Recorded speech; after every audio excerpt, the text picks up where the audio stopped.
नमस्कार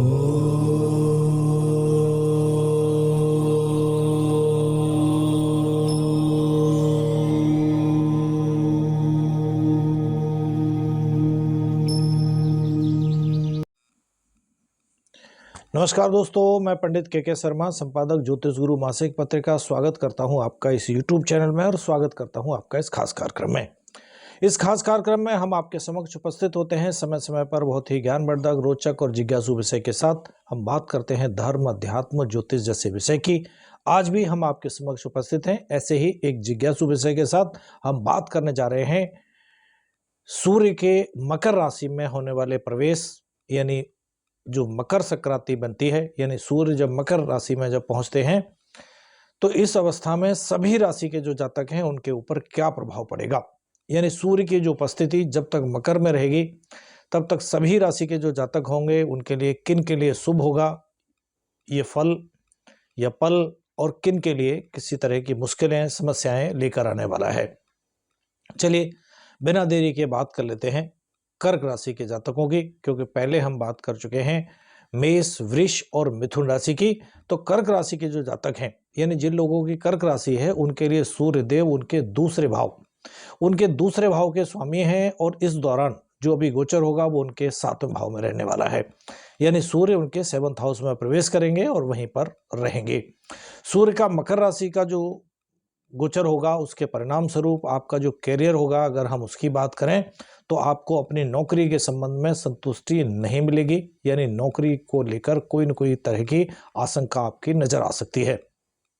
इस गोचर के दौरान आपके ऊपर काम का जो प्रेशर होगा, काम का जो दबाव होगा वो बहुत ज्यादा बढ़ने वाला है, जो कभी कभी इतना ज्यादा बढ़ सकता है कि आपके नियंत्रण से बाहर भी कहा जा सकता है। अगर आप किसी तरह की पदोन्नति जैसी उम्मीद अगर आप लगाए बैठे हैं तो इस गोचर में वो आसानी से प्राप्त करना आपके लिए बहुत मुश्किल होगा। यानी कह सकते हैं कि ऐसी संभावनाएं इस गोचर में बहुत मुश्किल होंगी, बहुत कठिन होंगी। इसके लिए आपको बहुत कड़ा संघर्ष करना पड़ सकता है, तब ही जाके किसी तरह की उम्मीद कर सकते हैं। इस गोचर के दौरान, यानी इस सूर्य के गोचर के दौरान जो आपके सहकर्मी होंगे, जो आपके साथ काम करने वाले जन होंगे, उनके साथ भी आपकी कोई न कोई समस्या, कोई न कोई बाधा, कोई न कोई परेशानी, इसका सामना आपको करना पड़ सकता है, जिससे आप परेशानी महसूस कर सकते हैं। इस तरह की आशंकाएं बनती हैं। इसके अलावा जो आपके सहकर्मी हैं उनके साथ जो आपके रिश्ते होंगे वो भी कह सकते हैं कि इस समय मधुर नहीं रहने वाले। यानी इस बीच में किसी न किसी तरह का मनमुटाव, टकराव सहकर्मियों के साथ रहेगा, जो एक चिंता का विषय है। आपको अपनी नौकरी के संबंध में अपना जो दृष्टिकोण है उसमें धैर्य रखने की आवश्यकता बहुत ज्यादा जरूरी होगी।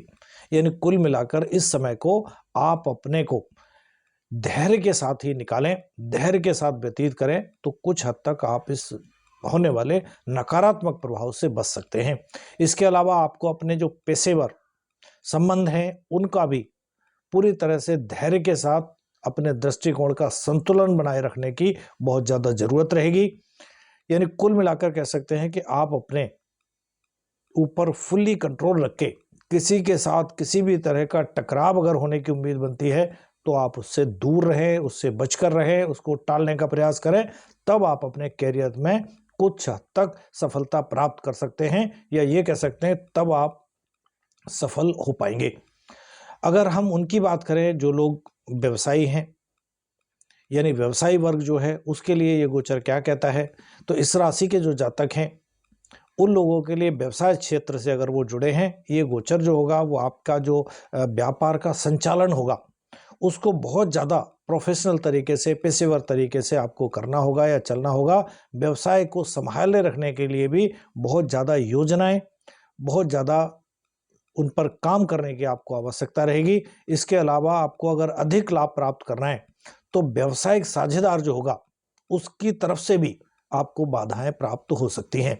यानी कुल मिलाकर कह सकते हैं कि जो आपका व्यावसायिक पार्टनर होगा वो भी कोई ना कोई मुश्किल आपके लिए खड़ी कर सकता है, जिसकी वजह से बाधाएं हो या उस जो होने वाला लाभ है उसमें कमी हो।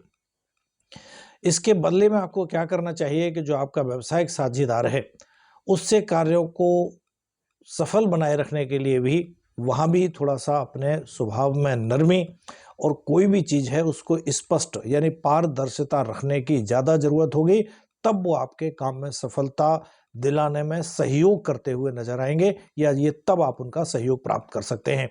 सूर्य का जो मकर राशि में जो गोचर होगा, इस दौरान आप अपने व्यवसाय में कुल मिलाकर अगर हम देखें तो मध्यम या मध्यम से कम लाभ मिलने की संभावनाएं बनती हैं। सावधानी रखेंगे तो मध्यम से ज़्यादा भी आप लाभ प्राप्त कर सकते हैं, इसलिए सावधानी आपके लिए बहुत ज़्यादा आवश्यक होगी।